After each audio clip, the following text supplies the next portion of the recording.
ഇപ്പൊ ഡിവോഴ്സ് ആയി എന്നുള്ളത് ഞാൻ തന്നെ ഒന്ന് എന്താ പറയാ എന്റെ ഫ്രണ്ട്സൊക്കെ വിളിച്ചു, കല്ലു ഇങ്ങനെ സായിച്ചനും എന്റെ ഫ്രണ്ട്സും സായിച്ചനും ബിന്ദമ്മാന്നാ വിളിക്കുക, സായിച്ചനും ബിന്ദമ്മയും ഡിവോഴ്സ് ആയി എന്നൊക്കെ പറഞ്ഞു.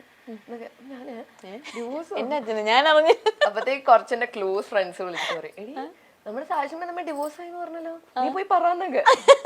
ഞാൻ പോയി പറഞ്ഞപ്പോഴത്തേക്ക് ഒരേ ടി വി കാണുന്നുണ്ട്. ഞാൻ പറഞ്ഞു കേസ് നിങ്ങള് ഡിവോഴ്സ് ആയി കേട്ടോ, നിങ്ങൾ പെട്ടെന്ന് മാറിയെന്നൊക്കെ. ഓക്കെ, അതങ്ങനെയായിരുന്നു ആ കഥ. അവരുടെ സൈഡ് കേട്ടു, നീ സൈഡ് കേൾക്കണം എന്നുണ്ടായിരുന്നു. അങ്ങനെ തന്നെ. അതുപോലെ വേറെ എന്തൊക്കെയായിരുന്നു ഇതുപോലെ കേട്ടിട്ടുള്ളത്? ബിന്ദു പണിക്കരുടെ മകൾ വിവാഹിതയാവാൻ പോകുന്നു, അങ്ങനെയൊക്കെ കുറെ ഉണ്ട്. അതും ഏറ്റവും കഷ്ടം എന്ന് പറയുന്നത് എന്റെ അമ്മയുടെ ചേട്ടന്റെ മോനാ. ഞങ്ങള് രണ്ടുപേരും വിഷുവിനൊരു ഫോട്ടോഷൂട്ട് ചെയ്തു. അവൻ എന്നെക്കാളും കുറച്ച് ഹൈറ്റ് ഉണ്ട്, എന്റെ യങ് ബ്രദർ ആണ്. ഞങ്ങൾ ഒരുമിച്ച് ഫോട്ടോ എടുത്തപ്പോഴത്തേക്കും എന്താ ഭാവി വരനും മൊത്തം എന്നൊക്കെ പറഞ്ഞു. ഞാൻ ദൈവമേ, നമ്മള് കല്യാണം വേറെന്നോ അത് എനിക്ക് ആക്ച്വലി പറയണമെന്നുണ്ടായിരുന്നു. ഞാൻ യു കെ പോയപ്പോ 4.5 കോടി മുടക്കി ബിന്ദു പണിക്കരുടെയും സൈക്കിൾ. 4.5 കോടിക്ക് ഏത് കോഴ്സാന്ന് പറഞ്ഞാൽ കൊള്ളായിരുന്നു. ഞാനും കണ്ടു.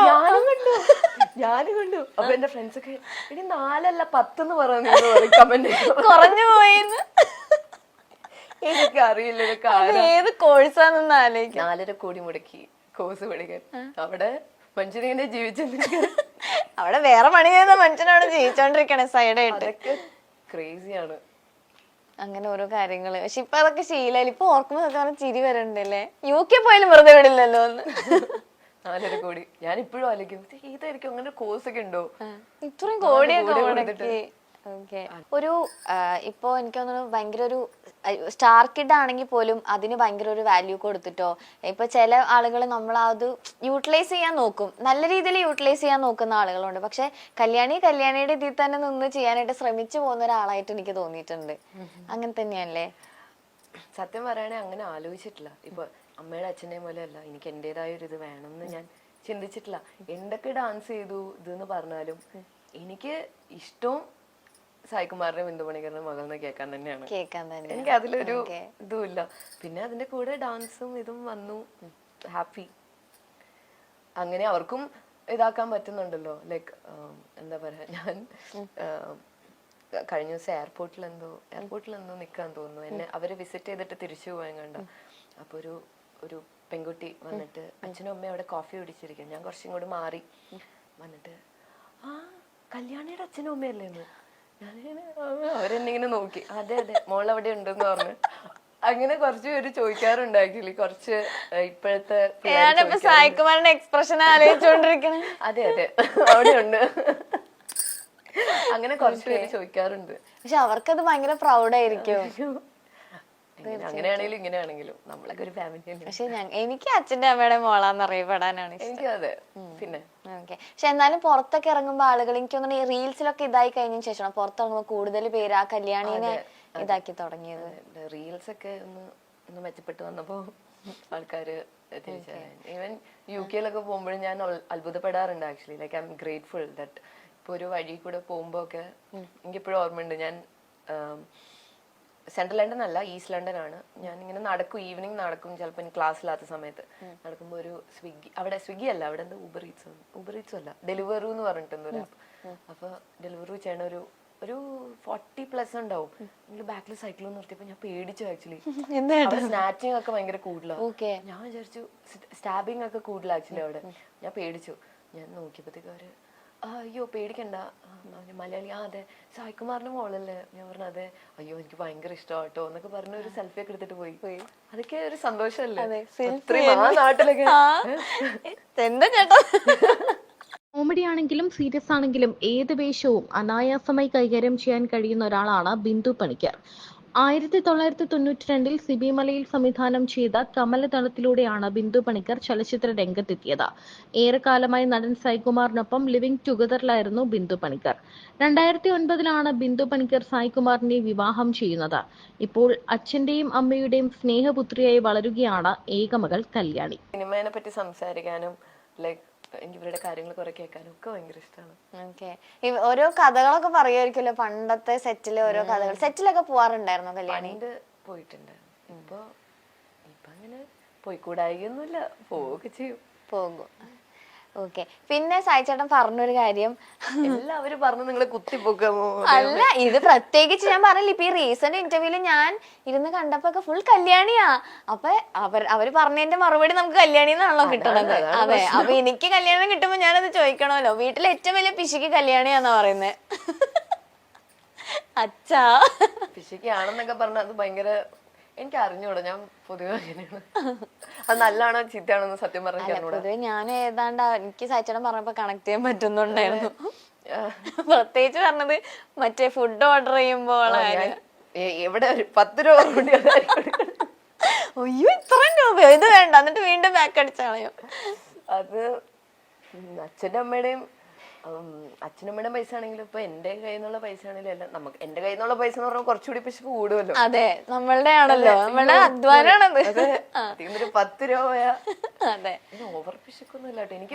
എനിക്ക് വേറൊരാൾക്ക് എനിക്ക് ഇഷ്ടമുള്ളവർക്ക് മേടിച്ചു കൊടുക്കാനോ അല്ലെങ്കിൽ ഇഷ്ടമുള്ളവർക്ക് ചെയ്തു കൊടുക്കാനൊന്നും എനിക്ക് അല്ല. ഇത് ലൈക്ക് പിശുക്ക് മീൻസ് അങ്ങനെ ആയിരിക്കില്ല അവര് ഉദ്ദേശിച്ചത്. നമ്മൾ ഈ സേവ് ചെയ്ത് വെക്കുന്ന ഒരു സ്വഭാവം ഉണ്ടാവില്ല. എനിക്കും ഉണ്ടാ സ്വഭാവം. എന്റേതായ എന്തെങ്കിലും മേടിക്കാൻ ഒരിച്ചിരി മേടിച്ചെന്ന സന്തോഷം. ഓ തന്നോളൂ.